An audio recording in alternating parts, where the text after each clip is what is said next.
እዩዬ ጠንበለለው ቀብራራው እንግዲህ ሄርሜላ ከማን እንዳረገዘች ከፈረንጁዬ ጋር አውቀዋል ማለት ነው። ምክንያቱም ከአብርሃም እንዳልሆነና ከሌላ ወንድ ጋር አሸሼ ገዳሜ ስትል እንደነበረ እንደታየች ያው ብዙ ጊዜ በተደጋጋሚ ስንናገር ነበረ። ግን ይሄ አብርሃም የሚባለው ሽልጥልጥ ማለት ነው የወንድ አልጫ ማለት ነው። የወንድ አልጫ እኮ ነው የምር።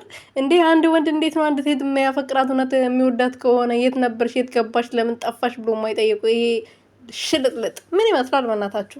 ሰላም ሰላም ቤተሰብ እንዴት ናችሁ? ደህና ናቸው? እኔ ያለው እግዚአብሔር ይመስገን። በያላችሁበት ሰላማችሁ ብዘት ትረፍርፍ ይበልልኝ። ዛሬ እዚህ ቤት ደስታ ነው፣ ዛሬ እዚህ ቤት ሰርግ ነው፣ እዛ ቤት ደግሞ ለቅሶ ነው ትላላችሁ እንግዲህ ማለት ነው። ለምን መሰላችሁ እንደዚህ ያልኩት? ሄርሜላ እንግዲህ ተዋርዳለች።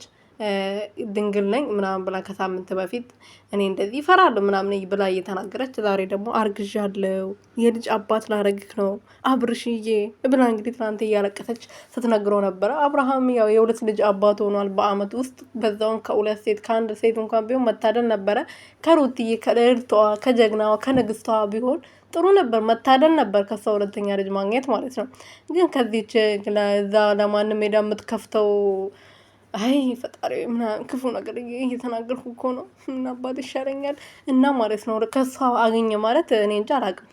የእሱ ልጅ አይደለም የማን ልጅ ራሱ እንደሆነ እንዴ ምርመራ ቢደረግ ራሱ አይታወቅም። ይቅርታ ይደረግልኝ።